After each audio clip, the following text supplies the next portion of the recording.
السلام علیکم ورحمۃ اللہ وبرکاتہ۔ الحمد للہ نحمده ونستعینه ونستغفره ونؤمن به ونتوکل علیہ ونعوذ باللہ من شرور انفسنا ومن سیئات اعمالنا من يهده الله فلا مضل له ومن يضلله فلا هادي له ونشهد أن لا إله إلا الله وحده لا شريك له ونشهد أن سيدنا وسندنا وحبيبنا وشفيعنا ومولانا وأولانا محمدا عبده ورسوله فاعوذ بالله من الشيطان الرجيم بسم الله الرحمن الرحيم وَإِنْ خِفْتُمْ أَلَّا تُقْسِطُوا فِي الْيَتَامَى فَانكِحُوا مَا طَابَ لَكُم مِّنَ النِّسَاءِ مَثْنَىٰ وَثُلَاثَ وَرُبَاعَ وقال النبي صلى الله عليه وسلم يا معشر الشباب من استطاع منكم الباءة فليتزوج فإنه أغص للبصر وأحسن للفرج أو كما قال عليه الصلاة والتسليم۔ درود شریف پڑھ لیجیے۔ اللهم صل على سيدنا وحبيبنا وشفيعنا ومولانا محمد وبارك وسلم۔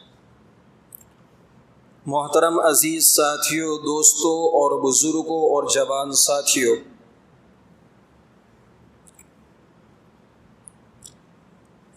عام طور پر دیوالی کا وقت ختم ہوتا ہے تو نکاح کی شروعات کرتے ہیں لوگ۔ تو آج میں آپ حضرات کے سامنے نکاح کے عنوان پر کچھ باتیں عرض کروں گا۔ دعا کرے کہ اللہ تعالی ہم سب کو ان باتوں کو سن کر عمل کی توفیق عطا فرمائے۔ اسلام نے بہت ساری عبادتیں مسلمانوں کے اوپر فرض کی ہے۔ نماز ہے، روزہ ہے، زکوٰۃ ہے، حج ہے، لیکن یہ عبادتیں ایسی عبادتیں ہیں جیسے ابھی جمعہ کی نماز کی عبادت کے لیے ہم جمع ہوئے ہیں، تو جیسے جمعہ کی نماز ہو جائے گی اس عبادت کا وقت ختم ہو جائے گا۔ لیکن نکاح ایک ایسی عبادت ہے جو دائمی عبادت ہے، ہمیشہ کی عبادت ہے۔ ایک انسان اگر 20 سال کی عمر میں نکاح کرتا ہے اور 80 سال تک زندہ رہتا ہے تو گویا 60 سال اس کی عمر کی زندگی کے عبادت میں گزرے۔ اللہ تبارک و تعالی نے جو اسلام کے اندر نکاح کرنے کو کہا گیا ہے، نکاح جو ہے ایک تسکین کا ذریعہ ہے اور دنیا کے اندر آبادی کا ذریعہ ہے۔ نکاح کے کلچر کی وجہ سے انسان کا نسب محفوظ رہتا ہے۔ جہاں نکاح کا ریشو نہیں، نکاح نہیں، وہاں نسب نہیں۔ وہاں بچے پیدا ہو رہے ہیں لیکن معلوم نہیں کہ ان بچوں کا باپ کون ہے۔ ایک لڑکی جس سے لڑکے کا رشتہ ہوتا ہے، منگنی ہوتی ہے، پکا ہوتا ہے کہ بھائی آپس میں دونوں خاندان مل کر اس بات کو طے کر لیتے ہیں کہ لڑکا لڑکی کو پسند آ گیا اور لڑکی کو لڑکا پسند آ گیا، تو اس کو منگنی کہتے ہیں، رشتہ کہتے ہیں۔ خیر ہمارے یہاں تو منگنی میں کیا کچھ ہوتا ہے وہ ہم سب کو معلوم ہے، وہ شریعت کے دائرے میں عبادت نہیں ہے۔ کھانا کرنا، رسم و رواجات کرنا، یہ تو تمام وہ چیزیں ہیں کہ جو ایجاد کرنے کی وجہ سے غریب لڑکیوں کی شادیاں بہت مہنگی پڑ رہی ہے۔ اسلام میں اس کا کوئی تصور نہیں ہے۔ تو ایک لڑکا لڑکی کو پسند آ گیا، اور میں آپ کو یہ بھی بتاتا چلتا ہوں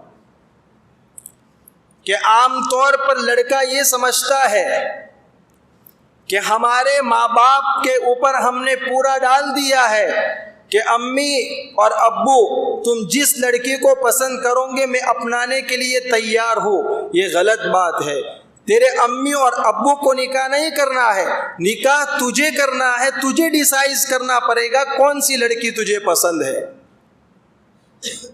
ورنہ عام طور پر یہ ہوتا ہے کہ ایک ماں باپ اپنے طریقے سے کسی لڑکی کو جو ہے پسند کر لیتے ہیں، اور لڑکے کو صرف موبائل کے اندر اس کا فوٹو بتا دیتے ہیں، اور لڑکا ہاں میں ہاں بھر لیتا ہے۔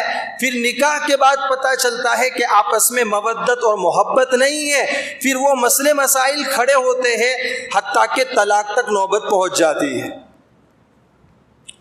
تو شریعت کی نگاہ کے اندر یہ بات ملتی ہے، احادیث میں یہ بات ملتی ہے کہ اگر کوئی لڑکا اور لڑکی کا رشتہ طے ہوتا ہے تو ایک نظر ان کو دکھا لیا جائے۔ اگر دیکھ لیں گے ایک دوسرے کا مزاج سمجھ میں آ جائے گا، ایک دوسرے کا چہرہ سمجھ میں آ جائے گا، اگر وہ یس کر لیتے ہیں تو ان کا رشتہ پکا ہے۔ اگر لڑکے کو لڑکی پسند نہیں ہے اور لڑکی کو لڑکا پسند نہیں ہے تو اسی وقت وہ بات سامنے آ جائے گی، آپ دونوں خاندان یا تو یس کر لے یا نو کر لے۔ آمنے سامنے مل کے دیکھ لو ایک مرتبہ، آپ کو وہاں گھنٹوں بات نہیں کرنی ہے، صرف ایک شریعت کی روشنی میں آپ کو اتنی اجازت دی گئی ہے۔ ورنہ آج کل جو موبائل نکلے ہیں اور موبائل کے جو کیمرے نکلے ہیں، اور ان کیمروں کے اندر نہ معلوم ایم پی پھر کیا کیا آتا ہے، یعنی اس کیمرے کی کیٹیگری، جتنا مہنگا کیمرہ ہوتا ہے موبائل تو اس کیمرے کی کیٹیگری کی بھی اتنی طویل آتی ہے۔ ایک لیلا کو سامنے کھڑا کر دیا جائے گا اور پھر اس موبائل سے فوٹو کھینچا جائے گا تو لیلا بھی حور جیسی دکھے گی۔ اب لڑکا اس تصویر کو دیکھے گا تو پاگل ہو جائے گا، امی جان تم نے تو حور سے میرا رشتہ کروا لیا ہے۔ اور شادی کی پہلی رات یعنی سہاگ رات کے دن چونکہ وہ مہنگے والا میک اپ استعمال کر کے آئے گی تو بھی ہو سکتا ہے کہ وہ حور جیسی دکھے گی، لیکن 10 دن کے بعد پتہ چلا کہ یہ پلاسٹر تو کچا تھا۔ میں کوئی مذاق مستی نہیں کر رہا ہوں، جو ہے حقیقت بیان کر رہا ہوں۔ ایک دو واقعات، کس ایریے کس بستی کا وہ لڑکا رہنے والا تھا وہ مجھے نہیں معلوم، لیکن جمعہ کی نماز کے بعد وہ لڑکا ملا، 2 سال یا 3 سال اس کے شادی کے ہو گئے، بولتا ہے مولانا محبت نہیں ہے۔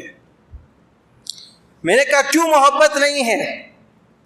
تو بولے جب میرا رشتہ ہوا تھا تو مجھے موبائل کے اندر تصویر بتائی تھی، تو موبائل میں وہ لڑکی بہت خوبصورت دکھ رہی تھی، لیکن بعد میں پتا چلا کہ میرے دل کو بھاتی نہیں ہے، اس لیے یہ بات ہے۔ ایک صحابی رضی اللہ تعالیٰ عنہ نے نکاح کیا، اللہ کے رسول صلی اللہ علیہ وسلم نے فرمایا تم نے نکاح کر لیا، رشتہ ہونے سے پہلے آپ نے دیکھا تھا؟ بولے نہیں۔ تو ایک نظر دیکھ لیتے، کیونکہ دیکھنے کی وجہ سے آپ ڈیسائیڈ کر پاؤں گے کہ مجھے یہ لڑکی سے رشتہ کرنا اچھا ہے یا نہیں ہے، یہ مجھے لے کر چلے گی کہ نہیں چلے گی۔ دوسری ایک بات میں وضاحت کرنا چاہتا ہوں کہ اگر آپ کی منگنی ہو گئی آپ کا رشتہ اللہ نے مقدر میں رکھا تھا، ہو گیا تو بس رشتہ ہو گیا. ابھی یہ لڑکی آپ کے نکاح میں نہیں آئی ہے، صرف کیا ہوا ہے؟ رشتہ ہوا ہے. لہذا جب تک نکاح نہیں ہوگا آپ اس لڑکی کو ایس ایم ایس یا فون کے ذریعے بات نہیں کر سکتی، کیونکہ ابھی آپ کے لیے یہ غیر محرم ہے. آپ کے لیے کیا ہے؟ غیر محرم ہے. آپ اس سے بات نہیں کر سکتے ہیں، آپ اس سے ایس ایم ایس نہیں کر سکتے ہیں. آپ کا ابھی رشتہ ہوا ہے، صرف بات طے ہوئی ہے کہ جب نکاح کا ٹائم آئے گا تو آپ دونوں کا نکاح ہوگا. لیکن یہاں تو ماجرا پورا الٹا ہے. ایس ایم ایس درکنار، باتیں کرنا تو درکنار. ماں خود اپنی بیٹی سے کہتی ہے کہ جا آج تو پارک میں گھوم کے آ جا. ابھی نکاح نہیں ہوا ہے، ابھی رشتہ، خالی رشتہ لگا ہے، اور ماں بھیجتی ہے بیٹی کو کہ جا تیرے دولہے کے ساتھ پارک میں گھوم کے آ جا. وہ ابھی سے اپنے دولہے کے ساتھ پارک میں گھومے گی، جو بھی دولہا بنا نہیں ہے تو پھر بعد میں محبتیں کیسے آئے گی؟ بعد میں وہ رشتے مضبوط کیسے ہوں گے؟ لہذا میرے نوجوان ساتھیوں، جن کی شادی نہیں ہوئی ہے، صرف رشتہ ہوا ہے، اگر اتنے دن تک آپ نے وصول کر لیا، نیٹ کو وصول کر لیا، سمجھے کہ نہیں؟ کیونکہ آج کل، پہلے تو ایک تصور یہ ہوتا تھا کہ 1 منٹ کا 1 روپیہ یا 1.5 روپیہ چارج کرتا تھا.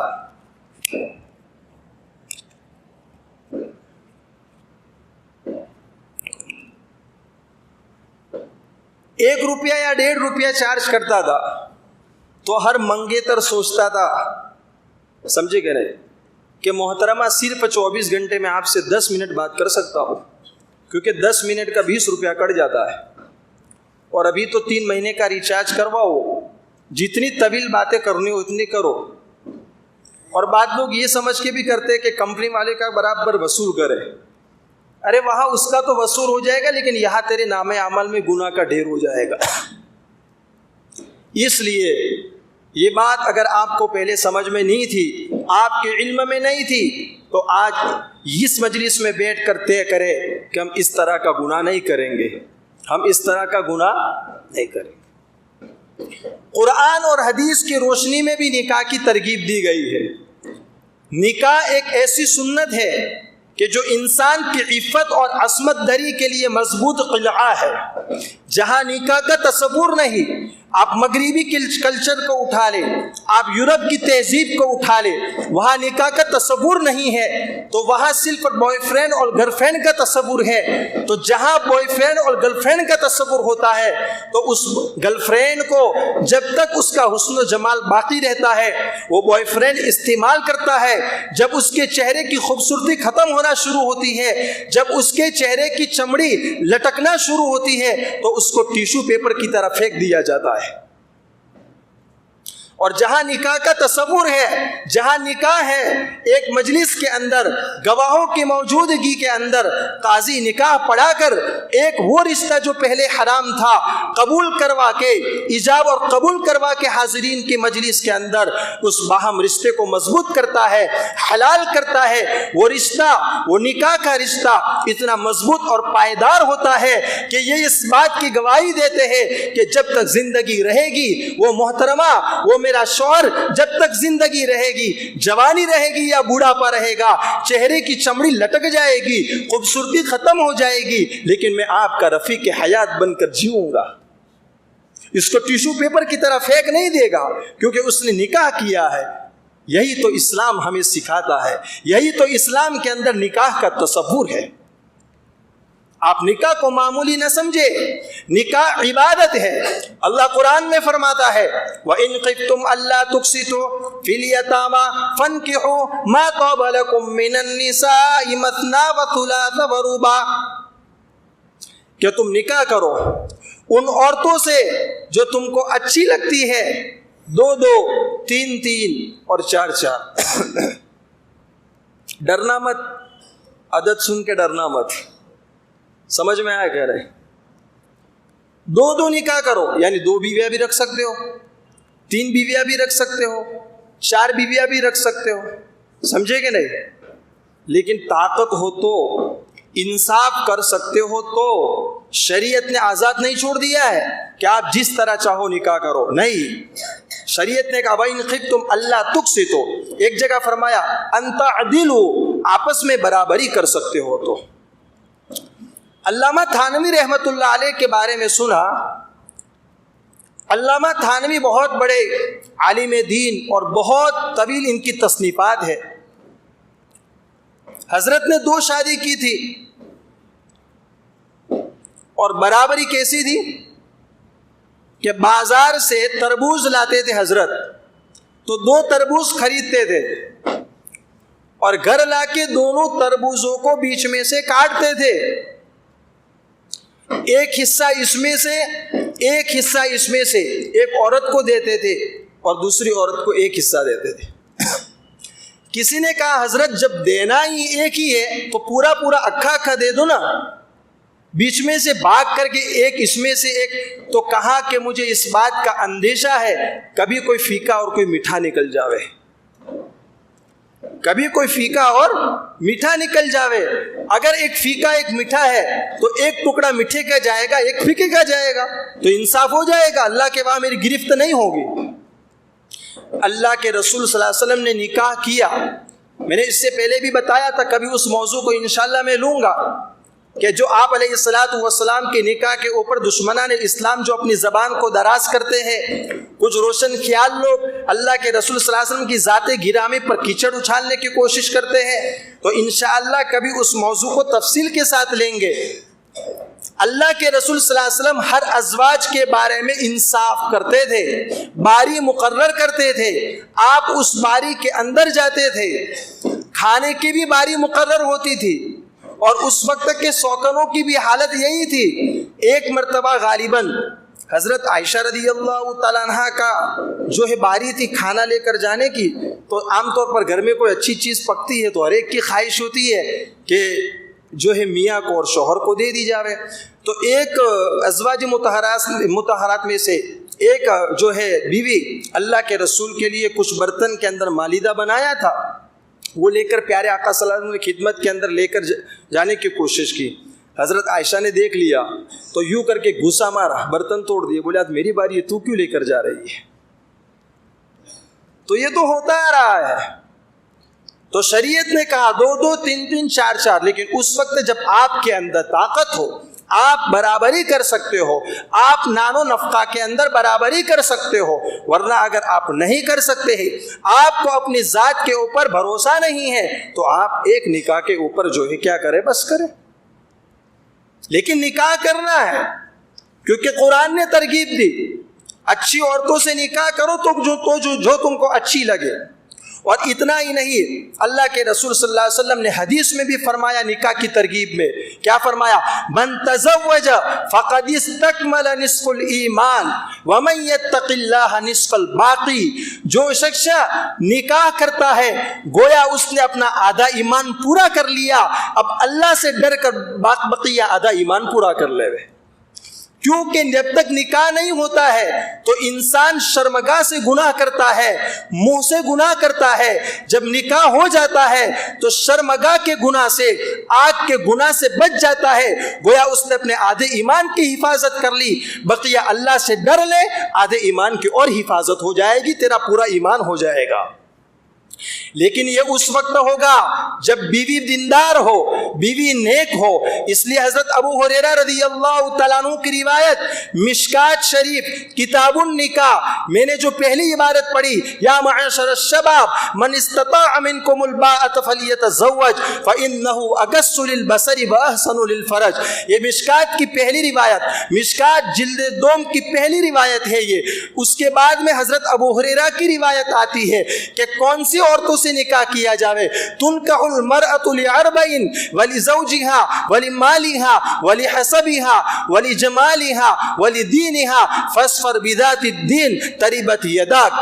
اللہ کے رسول نے فرمایا تم 4 چیزوں کی بنا پر عورتوں سے نکاح کرو، آپ مال دیکھ سکتے ہو، خوبصورتی سے خوبصورتی دیکھ سکتے ہو، ولمالها ولدینها ولحسبها، حسب نسب دیکھ سکتے ہو، اور دینها، اور دین کو دیکھو۔ لیکن کیا فرمایا؟ فاظفر بذات الدین تریبت یداک۔ ابو ہریرہ ان 4 خصلتوں کے اندر سب سے پہلی مقدم جو خصلت رکھنا، سب سے پہلا جو وصف مقدم رکھنا وہ دینداری کو رکھنا، اس لیے کہ عورت میں دین ہوگا تو نسلوں کے اندر دین ہوگا۔ فاظفر بذات الدین تریبت یداک۔ چنانچہ آج کل ہم یہ نہیں کہتے ہیں کہ آپ خوبصورتی کو مت دیکھو، آپ سب کچھ دیکھو، لیکن تمام چیزوں کو دیکھنے کے اندر مقدم کس چیز کو رکھو؟ دینداری کو مقدم رکھو۔ دین ہوگا، بیوی کے اندر دین ہوگا تو وہ بیوی شوہر کے اندر دین ضرور لائے گی۔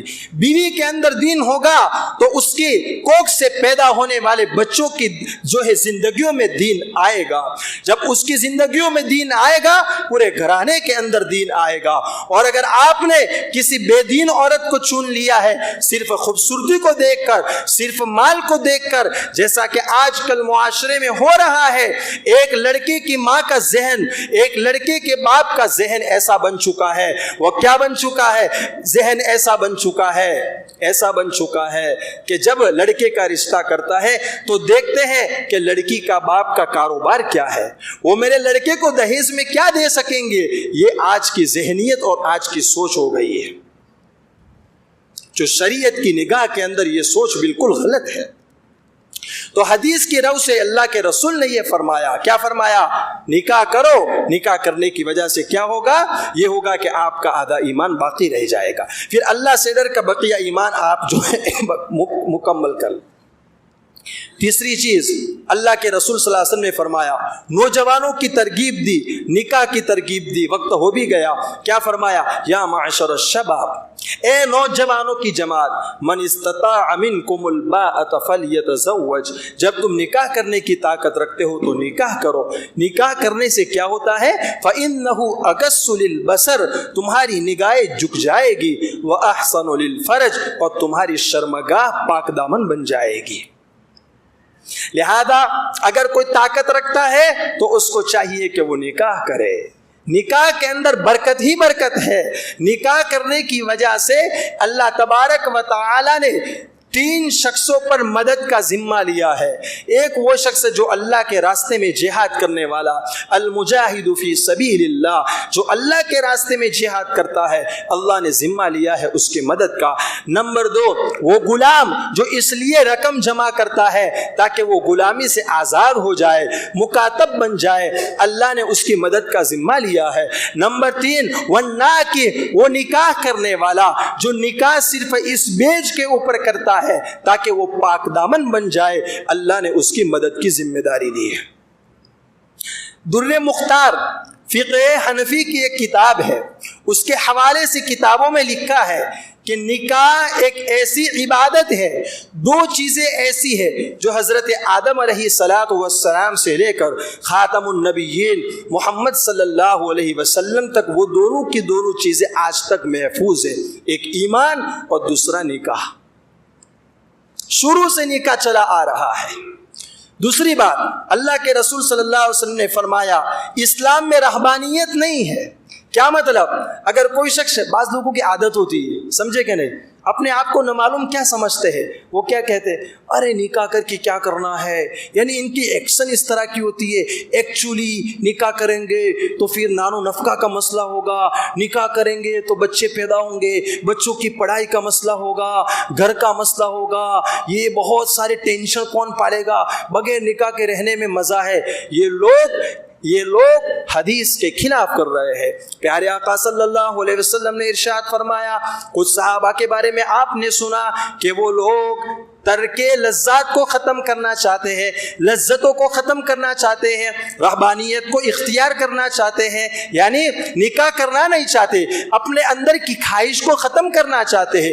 آپ نے فرمایا، سن لو میرے صحابہ، میں تمہارے اندر سب سے زیادہ متقی ہوں۔ اللہ کے رسول سے بڑھ کر تو کون متقی ہو سکتا ہے؟ میں تم میں سب سے زیادہ متقی ہوں، پھر بھی میں روزہ رکھتا ہوں، روزہ نہیں بھی رکھتا ہوں، رات کو کبھی طویل نماز پڑھتا ہوں، کبھی آرام کام کر لیتا ہوں, میں بیویوں سے شادیاں کرتا ہوں اور بیویوں سے ملتا بھی ہوں, بچے بھی پیدا ہوتے ہیں, تو میں تم سے زیادہ متقی ہوں, اس کے باوجود میں رہبانیت اختیار نہیں کر رہا ہوں. اگر تم نے میرے طریقوں کو چھوڑا تو تم مجھ سے نہیں ہو.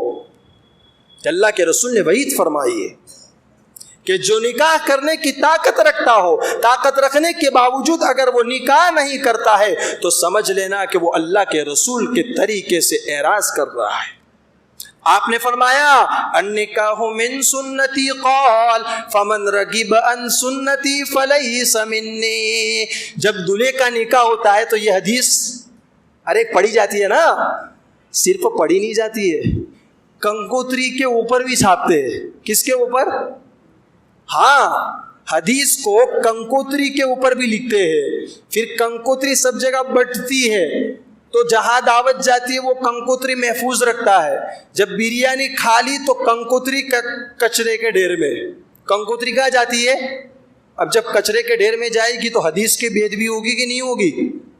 ارے حدیث کی بے ادبی ہوگی کہ نہیں؟ اللہ کے رسول کے فرمان کو کچرے میں ڈال دیا. تو یہ حدیث النکاح من سنتی, نکاح میری سنت ہے. النکاح من سنتی قال فمن رغب عن سنتی, جس نے میری سنت سے اعراض کیا, طاقت تھی شادی کرنے کی, جوانی تھی اس کے اندر, مردانگی تھی, نہ خواہشات تھی اس کے اندر, نان و نفقہ عورتوں کو بچوں کو دینے کی طاقت تھی, مکان رکھنے کی طاقت تھی, اس کے باوجود نکاح نہیں کیا تو وہ مجھ سے نہیں ہے, وہ مجھ سے نہیں ہے. اس لیے چونکہ آج کل الحمدللہ سب لوگ نکاح کریں گے, نکاح کا جو ہے وقت ہے, تو میں اس لیے آج کچھ باتیں عرض کی. بہت باتیں طویل ہے, یہ بیان جو ہوا گویا یہ پارٹ 1 ہوگا, آگے جمعہ میں پارٹ 2 پر بات کریں گے. یہ طویل چلے گا انشاءاللہ, کیونکہ ابھی مہر کی بات باقی ہے, سمجھے کہ نہیں, میاں بیوی کے حقوق کیا ہے اس کے اوپر بھی کچھ انشاءاللہ عرض کریں گے. بس یہ باتیں جو ہوئی ہے دعا کریں اللہ تعالی ہم سب کو کہنے سننے سے زیادہ عمل کی توفیق عطا فرمائے. وآخر دعوانا ان الحمدللہ رب العالمین. تھوڑی